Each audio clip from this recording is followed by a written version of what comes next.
Hi friends, welcome to my channel. ఈరోజు నేను పల్లీ చట్నీ చేస్తున్నాను. ఫస్ట్ ఆయిల్ వేసుకోవాలి. ఆయిల్లో పచ్చిమిర్చి వేసుకోవాలి.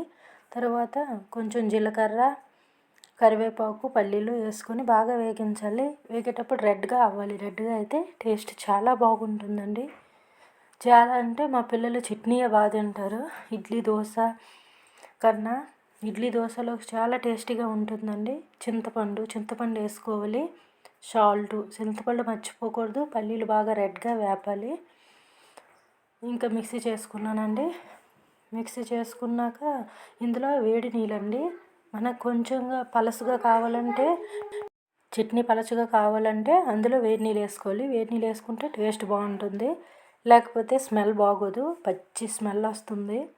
ఇంకా పోపు ఆయిల్ వేసుకున్నాను. ఆయిల్ కొంచెం వేడెక్కాక పోపు, జీలకర్ర, కరివేపాకు,